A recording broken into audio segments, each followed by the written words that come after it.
तो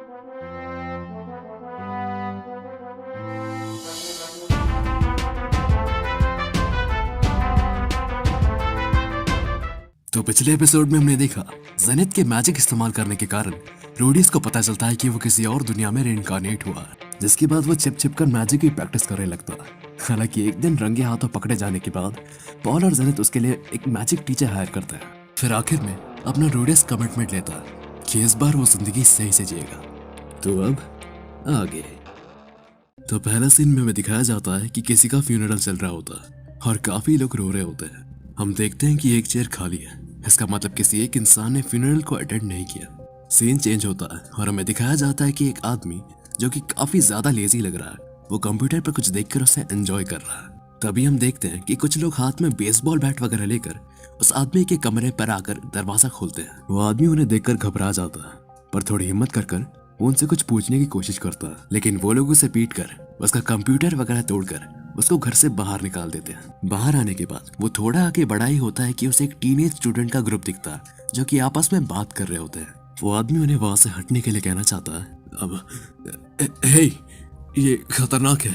वो लोग उसे सुन नहीं पाते, इसलिए वो उन्हें बचाने जाता है, लेकिन तभी उसका एक्सीडेंट एक ट्रक से हो जाता है। इसके बाद हमें पता लगता है कि ये सब रूडियस की पास्ट मेमोरीज थी जो कि रूडियस एक्सपीरियंस कर रहा था। रूडियस अर्थ मैजिक को यूज करके कुछ डॉल्स टाइप की चीजें बनाकर प्रैक्टिस कर रहा होता है, लेकिन तभी रूडियस को उसके मॉम डैड के रूम से कुछ अश्लील आवाजें आती हैं, जिसके बाद रूडियस अपने मन में कहता है, मैं एक छोटी बहन की उम्मीद कर रहा हूँ, छोटा भाई नहीं चाहिए। कैसा रहेगा अगर मैं उनके पास जाऊं और कहूँ कि मम्मी पापा आप दोनों बिना कपड़ों के क्या कर ले आओ।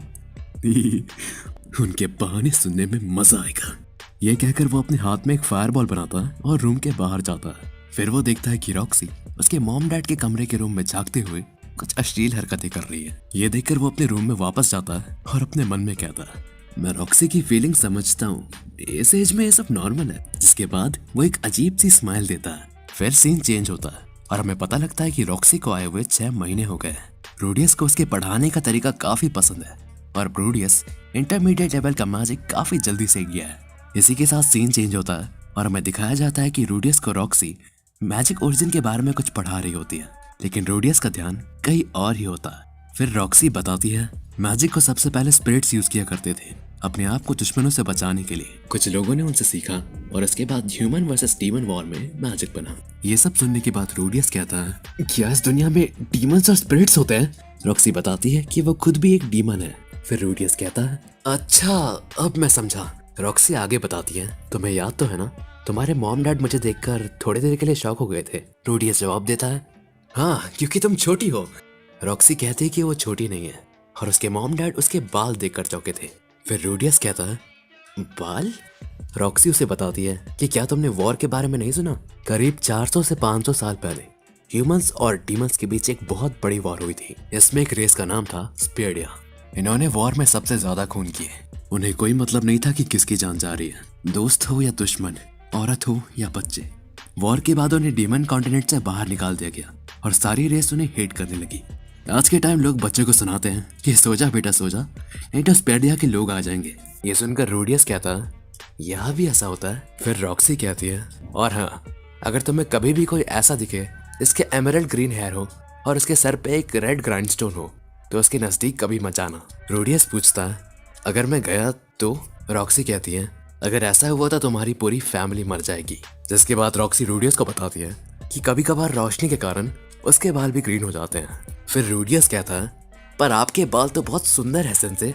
रॉक्सी कहती है कि ये बात तुम्हें उसके लिए बचा के रखनी चाहिए जिसको तुम आगे जाके पसंद करो। रूडियस रॉक्सी को आई लव यू बोल देता है, जो सुनकर रॉक्सी कहती है, अगर तुम्हारी फीलिंग्स अगले 10 साल के बाद भी ना बदले तब तुम मुझे ये कह सकते हो। इसके बाद रूडियस सोने चला जाता है। फिर इसके बाद दिखाया जाता है कि रॉक्सी को वहां आए पूरे 1 साल हो गए हैं। साथ ही हम ये भी देखते हैं कि रूडियस की मैजिक स्किल्स पहले से काफी ज्यादा इंप्रूव हो गई हैं। फिर सीन चेंज होता है और हमें दिखाया जाता है कि पॉल रूडियस को तलवारबाजी करना सिखा रहा होता है। रूडियस उतना कुछ खास कर नहीं पाता, जो देखकर पॉल उसे डांटता है। फिर एक दिन रूडियस बाहर 2 बच्चों को खेलते हुए देख रहा होता है। वो लड़के रूडियस को देखकर एक डरावनी नजर बना लेते हैं, जो देखकर रूडियस डर जाता है। तभी उसको अपने पिछले जन्म की बातें याद आती हैं कि किस तरह लोग उसे बुली करते थे। तभी वहाँ पर रॉक्सी आती है, वो रूडियस से बात करती है और एक स्कूल के बारे में बताती है। वो कहती है कि रेड ड्रैगन माउंटेन के पीछे एक किंगडम है जिसका नाम है रनोना किंगडम।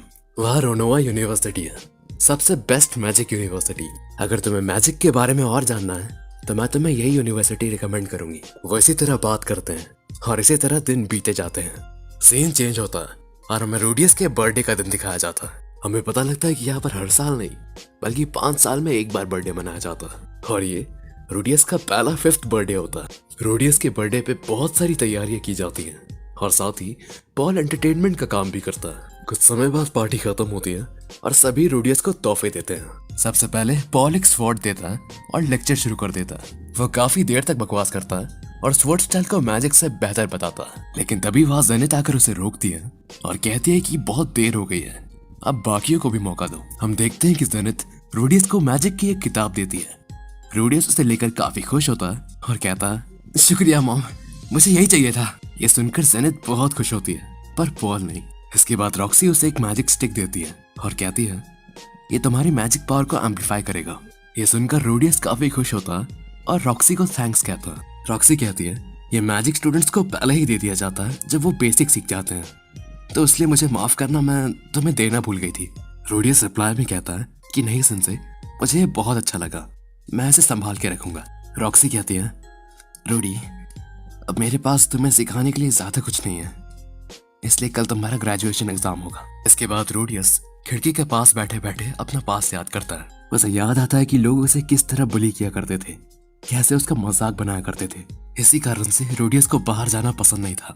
इसके बाद सुबह का सीन दिखाया जाता है। रॉक्सी रूडियस को विलेज से थोड़ा ही दूर लेके जाने वाली होती है पर रूडियस डरा हुआ होता है। उसके पेरेंट्स को लगता है कि वो मॉन्स्टर से डर रहा है।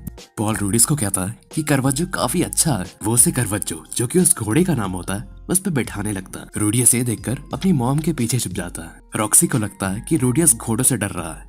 वो रूडियस से कहती है तो तुम कभी कभी बच्चों जैसा बर्ताव भी करते हो। ये कहकर वो उसे करवज्जो पर बैठा देती है।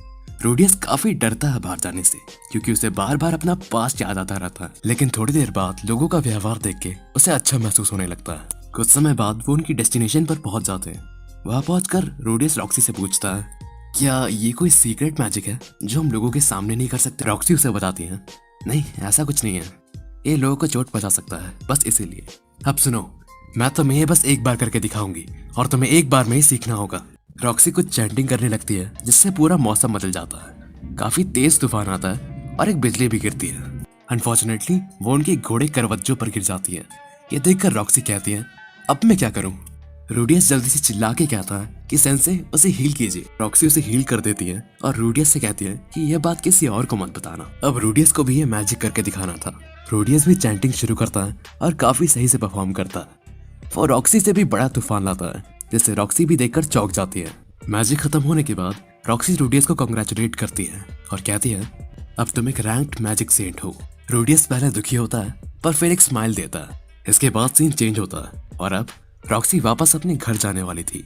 पॉल और जेनिथ उसे जाने से रोकते हैं पर रॉक्सी कहती है कि उसे और ताकतवर बनना है। पॉल उसे कहता है कि मेरे बच्चे के कारण तुम डिमोटिवेट हो गई, मुझे माफ करना।